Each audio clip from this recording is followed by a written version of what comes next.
Congress committee Andhra Pradesh రాష్ట్ర జిల్లాల పర్యటనలో భాగంగా వైఎస్ షర్మిల శ్రీకాళహస్తికి విచ్చేస్తున్న నేపథ్యంలో సభను విజయవంతం చేయాలని పిలుపునిచ్చిన కాంగ్రెస్ నాయకులు.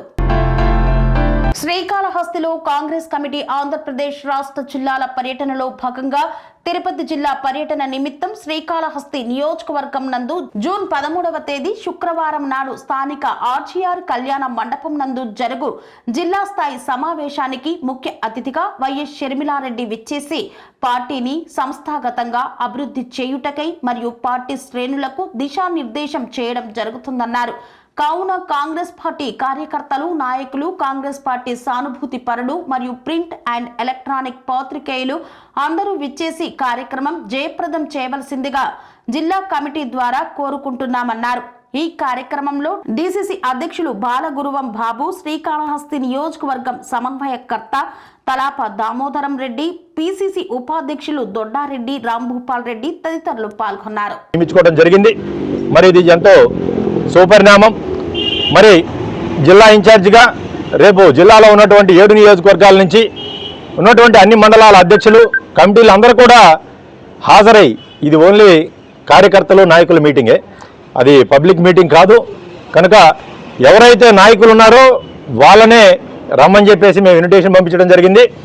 వాళ్ళందరూ కూడా రేపు మేడం గారితో, షర్మిలారెడ్డి గారితో కలిసి మరి జిల్లాలో కాంగ్రెస్ పార్టీని ఏ విధంగా బలోపేతం చేసుకోవాలి, ఇంకేమైనా సమస్యలు ఉన్నాయా, వాటిని ఏ విధంగా అధిగమించాలి అనేటువంటి ఆలోచనలతోటి అందరినీ కలుసుకొని మాట్లాడదాము, మరి ఒక జిల్లా విస్తృత స్థాయి సమావేశాన్ని నిర్వహించుకుందాము అనేటువంటి లక్ష్యంతో ముందుకు వస్తున్నారు. మరి జిల్లాలో ఉన్నటువంటి రాష్ట్ర నాయకులు, జిల్లా నాయకులు, జిల్లా అధ్యక్షుడు, సిటీ అధ్యక్షుడు, నియోజకవర్గ సమన్వయకర్తలు, మండల అధ్యక్షులు ఉన్నటువంటి అందరు నాయకులు కూడా ఈ సమావేశానికి హాజరయ్యి మరీ ముఖ్యంగా జిల్లాలో ఏ విధంగా పార్టీని బలోపేతం చేసుకోవాలనేటువంటి సూచనలు కూడా మరి నాయకులందరూ కూడా మేడం గారికి తెలియజేయాలి.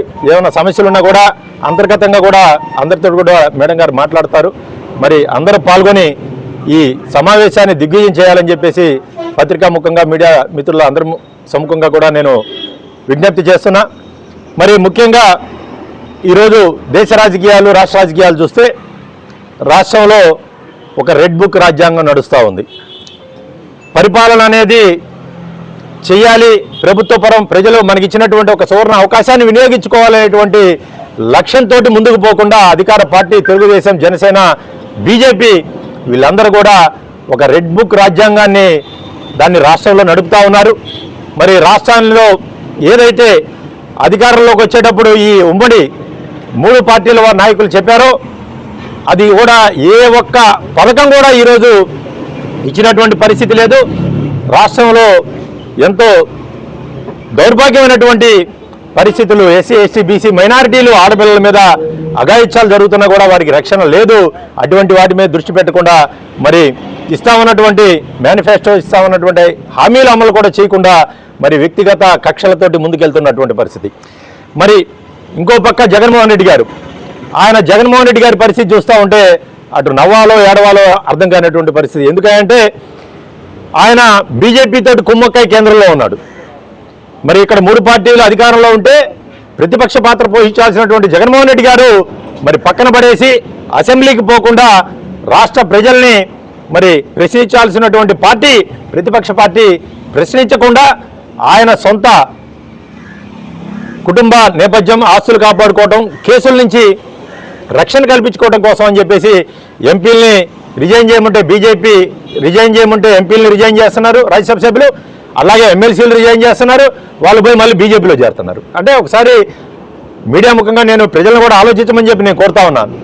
టోటల్గా బీజేపీ తోటి జగన్మోహన్ రెడ్డి గారు కుమ్మక్కయ్యి ఈయనకు ఉన్నటువంటి రాజ్యసభ స్థానాలు, ఎమ్మెల్సీలు ఇవన్నీ కూడా రిజైన్ చేసి బీజేపీకి ఇస్తున్నటువంటి పరిస్థితిని కూడా ప్రజలందరూ గమనించాలని చెప్పేసి తెలియజేస్తా ఉన్నాం. అంటే రాష్ట్రంలో ఉన్నటువంటి ఏకైక ప్రతిపక్ష పార్టీ ఏదయ్యా అంటే అది ఒక కాంగ్రెస్ పార్టీనే.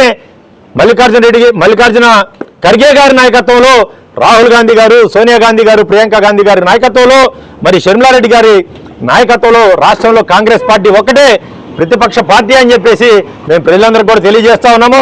ఈ సంవత్సర కాలంలో కూటమి ప్రభుత్వం అధికారంలోకి వచ్చిన తర్వాత సంవత్సర కాలంలో దాదాపు ఒక 50 నుంచి 70 నిరసన కార్యక్రమాలు షర్మిలారెడ్డి గారు టోటల్గా రాష్ట్ర వ్యాప్తంగా కూడా కాంగ్రెస్ పార్టీ శ్రేణులందరూ కూడా మరి నిర్వహించినటువంటి పరిస్థితి. అంటే ప్రజలందరూ కూడా ఒక కాంగ్రెస్ పార్టీతోటి రాష్ట్ర అభివృద్ధి సాధ్యం, జిల్లాలు కానీ నియోజకవర్గాలు అభివృద్ధి చెందాలన్నా, ఎస్సీ ఎస్టీ బీసీ మైనారిటీలకి న్యాయం చేయాలన్నా, సమన్యాయం జరగాలన్నా, సామాజిక న్యాయం జరగాలన్నా అది ఒక కాంగ్రెస్ పార్టీతోటి రాహుల్ గాంధీ కూటమి ప్రభుత్వం ఏర్పడి సంవత్సరం అయింది.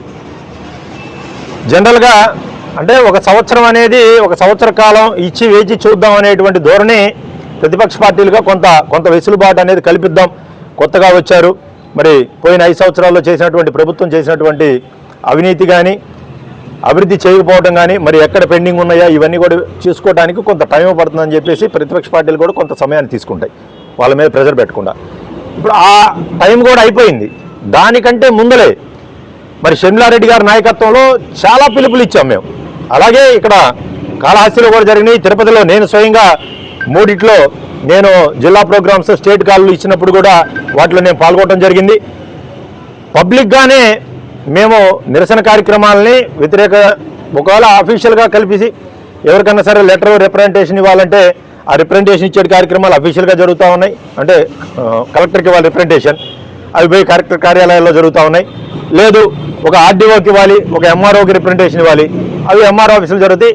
కానీ ఏఐసిసి పిసిసి ఏదైతే గైడ్ లైన్స్ నిరసన కార్యక్రమాలు యాజిటేషన్స్ చేయమని చెప్పేసేటువంటి కార్యక్రమాలు ఉన్నాయో అవి ఖచ్చితంగా పబ్లిక్గా కలెక్టర్ ఆఫీస్ ముందులో లేకపోతే ఆర్డీఓ కార్యాలయాల ముందులో లేదా ఎంఆర్ఓ ఆఫీసుల ముందులో లేదా ఇవాళ బ్యాంకుల మీద పిలుపులిస్తే బ్యాంకుల ముందులు కానీ ఇవన్నీ కూడా కార్యక్రమాలు కూడా కొన్ని చేసి ఉన్నారు. ఈ సంవత్సర కాలంలో కూడా ఖచ్చితంగా ప్రజలకి అందుబాటులో ఉండి ప్రజా వ్యతిరేక విధానాల మీద ప్రభుత్వం చేస్తున్నటువంటి ప్రతి కార్యక్రమాన్ని కూడా లోకల్ నాయకులు మరి పిసిసి ఏఐసిసి పిలుపు లేకుండానే వాళ్ళు కూడా ఇక్కడ చేస్తారని చెప్పేసి మీకు తెలియజేస్తాం. పిలుపునిచ్చారు.